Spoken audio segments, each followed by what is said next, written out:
व्याख्या एवं विश्लेषण समझाने जा रही हूँ, जो आरपीएससी सेकंड ग्रेड के सिलेबस में लगी हुई है। तो देखो सेकंड ग्रेड के सिलेबस में कौन सी कृति लगी हुई है? रामधारी सिंह दिनकर की कुरुक्षेत्र लगी हुई है। और कुरुक्षेत्र का कौन सा सर्ग सिलेबस में है? छठा सर्ग सिलेबस में है। तो सबसे पहले हमको क्या पता होना चाहिए?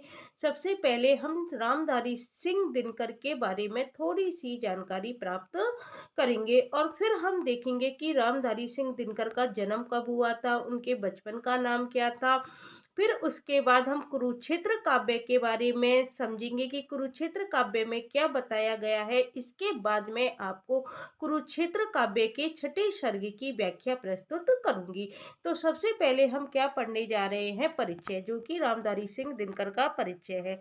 तो देखो इसमें क्या बताया गया है कि दिनकर जी हैं वो निश्चय ही क्या है, हिंदी साहित्य के आलोक स्तंभ दिवाकर माने जाते हैं। जो दिनकर हैं वो कौन है? हिंदी साहित्य के आलोक स्तंभ दिवाकर हैं, जिनके काव्य की आभा से आधुनिक हिंदी साहित्य जगमगा रहा है।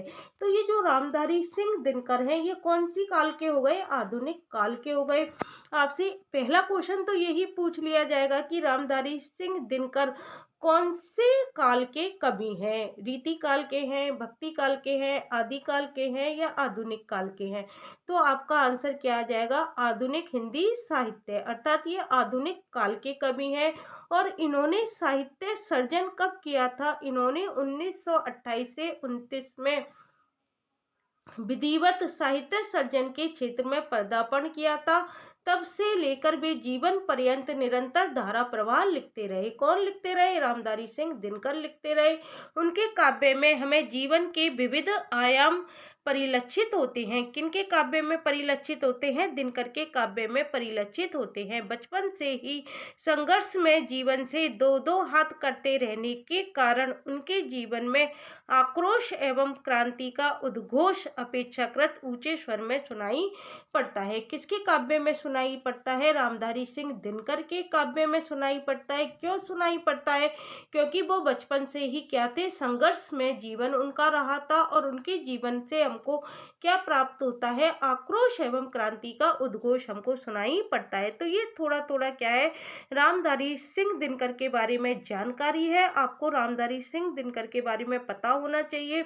दिनकर के जीवन काल में भारत की स्वतंत्रता का आंदोलन पूरे देश में बड़े जोर शोर से चल रहा था।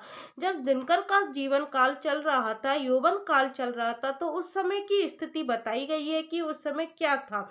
तो यौवन काल में भारत की स्वतंत्रता का जो आंदोलन था वो पूरे देश में बड़े जोर शोर से चल रहा था, जिसे उत्प्रेरित करने के लिए इनकी लेखनी भी आग में घी डालने का काम करने लगी। इनकी लेखनी में क्या आ गया? स्वतंत्रता संग्राम से संबंधित काव्य आ गया। क्यों आ गया? क्योंकि उनके यौवन काल में क्या चल रहा था? भारत की स्वतंत्रता का आंदोलन पूरे देश में जोर शोर से चल रहा था, जिसे उत्प्रेरित करने के लिए इनकी लेखनी भी क्या करने लगी? आग में घी डालने का काम करने लगी। आत्मविश्वास, कर्मठता, सामायिक प्रश्नों के प्रति जागरूकता, चुनौती भरा आशावादी स्वर, उदात्त सांस्कृतिक दृष्टिकोण, प्रखर राष्ट्र अभिमान आदि ऐसे तत्व हैं जो दिनकर को क्या मानते हैं?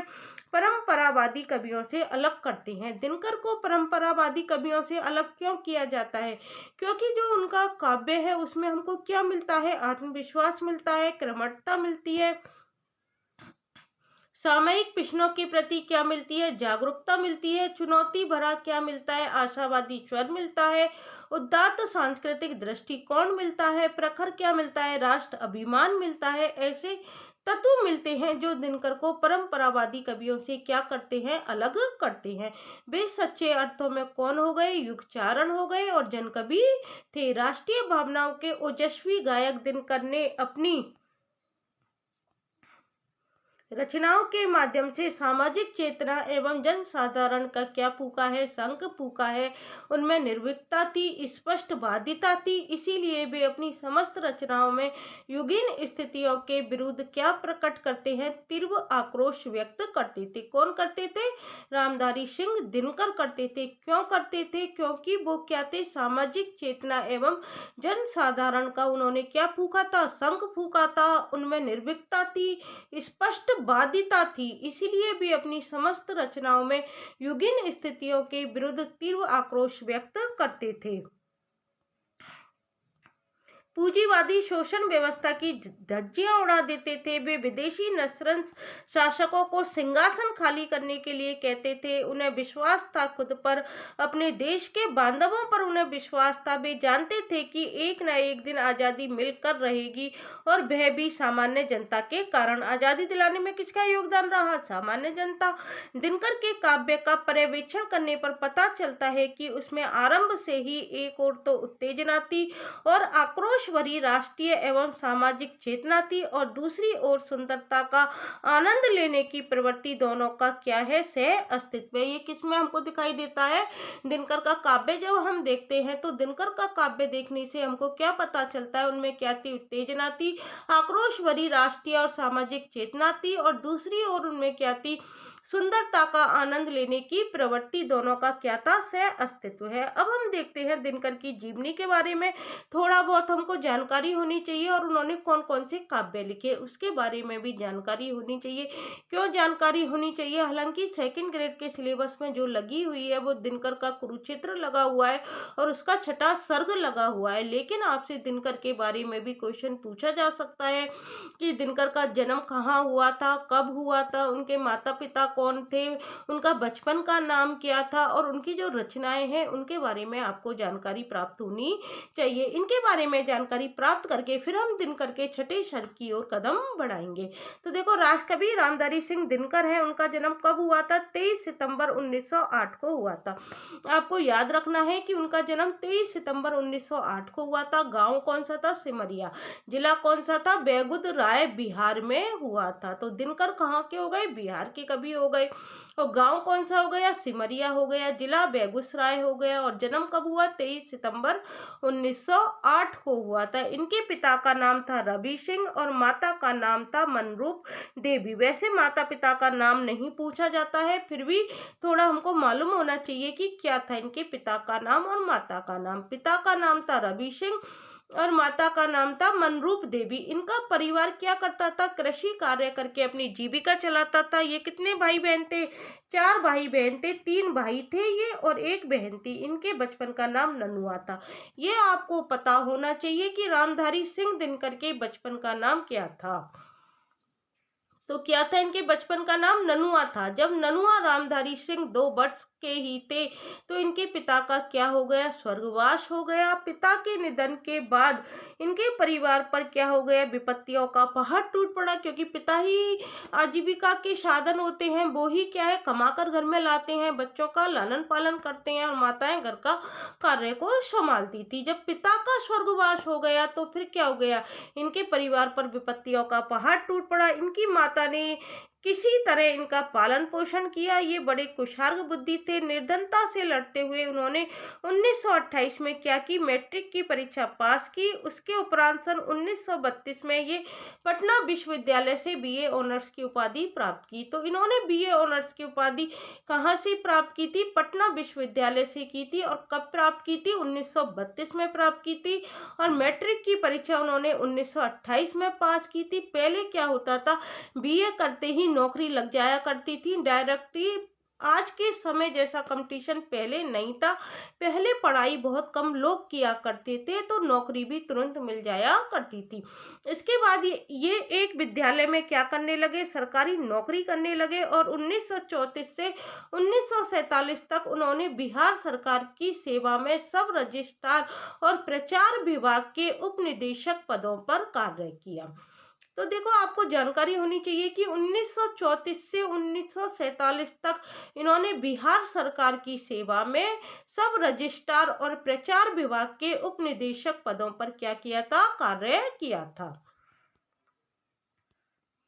सन 1950 से 1952 तक मुजफ्फरपुर कॉलेज में हिंदी के ये क्या रहे? विभाग अध्यक्ष रहे। फिर 1962 में क्या हुआ? राज्यसभा का गठन हुआ। ये 1962 है और इन्हें राज्यसभा का सदस्य मनोनीत किया गया। तो ये क्या रहे थे? राज्यसभा के सदस्य भी रहे थे। और ये क्या है? ये 1962 है। ये थोड़ी टाइपिंग मिस्टेक हो गई है, ये क्या है 1962 है। 1962 में ये राज्यसभा का गठन हुआ था, तो इन्हें क्या बनाया गया, राज्यसभा का क्या बनाया गया, सदस्य मनोनीत किया गया। और ये 1964 तक पूरे 12 वर्ष राज्यसभा की क्या करते रहे, शोभा बढ़ाते रहे। इनका स्वभाव कैसा था, बड़ा सौम्य था और ये मृदुभाषी थे, परंतु जब कभी देश की अस्मिता की बात आती तो ये क्या करते, बेबाक टिप्पणी करने से नहीं चुकते। एक बार इन्होंने भारत के प्रधानमंत्री पंडित जवाहरलाल नेहरू पर कटाक्ष करते हुए संसद में चंद पंक्तियां सुनाई तो देश में तूफान मच गया। ध्यान देने योग्य बात यह है कि राज्यसभा सदस्य के रूप में दिनकर का चुनाव किसने किया था, पंडित जवाहरलाल नेहरू ने ही किया था। रामधारी सिंह दिनकर कौन रहे थे, राज्यसभा के सदस्य रहे थे, और इनका जो चुनाव किया था वो किसने किया था, पंडित जवाहरलाल नेहरू ने ही किया था।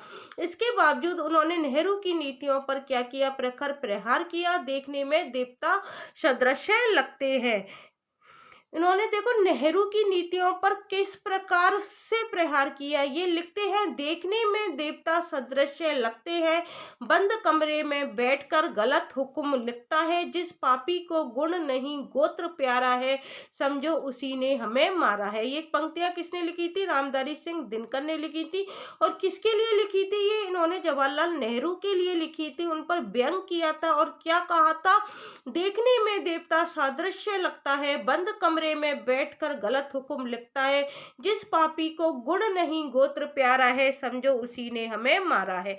नेहरू जी से क्या थी, इनकी प्रगाढ़ मित्रता थी। इनकी प्रसिद्ध पुस्तक कौन सी थी, संस्कृति के 4 अध्याय की भूमिका किसने लिखी थी, नेहरू जी ने ही लिखी थी। ये क्वेश्चन बन सकता है कि संस्कृति के 4 अध्याय की भूमिका किसने लिखी थी, तो नेहरू जी ने ही लिखी थी। एक बार ये दोनों सदन में ही इकट्ठे निकल रहे थे तो नेहरू जी को क्या लग गई, ठोकर ठोकर खाकर गिरने लगे, तो दिनकर जी ने ही इन्हें थाम लिया। नेहरू ने इनको शुक्रिया कहा तो उन्होंने तपाक से उत्तर दिया, नेहरू जी, जब जब सत्ता राजनीति लड़खड़ाती है तो सदैव साहित्य ही उसे संभालता है। देखो कितनी अच्छी बात कही है, जब जब सत्ता लड़खड़ाती है तो कौन संभालता है, साहित्य ही उसे संभालता है। 1964 से 1965 तक वे भागलपुर विश्वविद्यालय के कुलपति रहे और 1968 से 71 तक उन्होंने भारत सरकार में हिंदी सलाहकार तथा आकाशवाणी के निर्देशक के रूप में कार्य किया। ये सब कार्य किसने किया था, रामधारी सिंह दिनकर ने किया था। इन्हें 1950 में इनकी प्रसिद्ध साहित्यिक रचना संस्कृति के 4 अध्याय के लिए साहित्य अकादमी पुरस्कार से सम्मानित किया गया। जो साहित्य अकादमी पुरस्कार मिला था इनको, वो कौन सी कृति के लिए मिला था, संस्कृति के 4 अध्याय के लिए मिला था, जिसकी भूमिका किसने लिखी थी, पंडित जवाहरलाल नेहरू ने लिखी थी। इसी वर्ष भारत सरकार ने इन्हें पद्म भूषण की उपाधि से अलंकृत किया। इनकी श्रेष्ठ रचना उर्वशी के लिए इन्हें ज्ञानपीठ पुरस्कार से सुशोभित किया गया। देखो इनको कितने सारे पुरस्कार मिल गए, इनको उर्वशी के लिए ज्ञानपीठ पुरस्कार मिल गया, इनको पद्म भूषण की उपाधि से अलंकृत किया गया, और इनके जो संस्कृति के 4 अध्याय थे उसके लिए इनको कौन सा पुरस्कार मिला, साहित्य अकादमी पुरस्कार मिला। 24 अप्रैल 1974 को हृदय गति रुक जाने के कारण इनका क्या हो गया, निधन हो गया। और सन 1999 में भारत सरकार ने इनकी स्मृति में डाक टिकट जारी किया। देखो इनकी स्मृति में डाक टिकट भी जारी हो गया है। और 1999 में किया था भारत सरकार ने। इन्होंने अपने जीवन काल में विपुल साहित्य का सर्जन किया, जिसकी जानकारी इनके निम्न रचना संसार से सहजी प्राप्त की जा सकती है। अब देखो हम दिनकर का रचना संसार देखते हैं कि दिनकर ने कौन कौन सी कृतियां लिखी। राष्ट्रकवि रामधारी सिंह दिनकर बहुमुखी प्रतिभा के धनी थे। उन्होंने हिंदी साहित्य की विविध विधाओं पर क्या चलाई, अपनी लेखनी चलाई। उनका गद्य एवं पद समान रूप से हमको दिखाई देता है।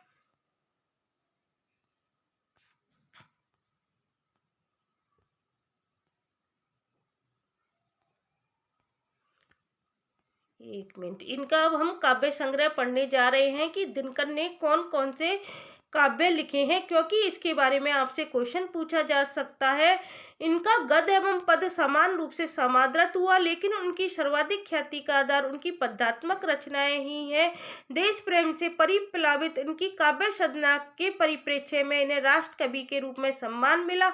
कालक्रम के अनुसार इनके रचना संसार को इस प्रकार दर्शाया जा सकता है। देखो, रेणुका 1935 में लिखी, हुंकार 1938 में, रसवंती 1930 में, द्वंद्व गीत 1940 में, कुरुक्षेत्र 1946 में। रचना काल कुरुक्षेत्र का पूछा जा सकता है। मिट्टी की ओर 1946, धूप छां 1946, सामधेनी 1947, बापू 1947, इतिहास के आंसू 1951, धूप और धुआं 1951, रश्मि रति 1952, नीम के पत्ते 1954, दिल्ली 1954, नील कुसुम 1955, सूरज का ब्याह 1955, चक्र जाल 1956, कविश्री 1957, सीपी और शंख 1957, उर्वशी 1961, परशुराम की प्रतीक्षा 1963, कोयला और कवित्व 1964, मुक्ति तिलक 1964, हारे को हरिनाम 1970। जैसा कि पहले उल्लेख किया जा चुका है, दिनकर का गद्य भी बहुत महत्वपूर्ण है। सुना जाता है कि उन्होंने 29 गद्यात्मक पुस्तकें लिखी।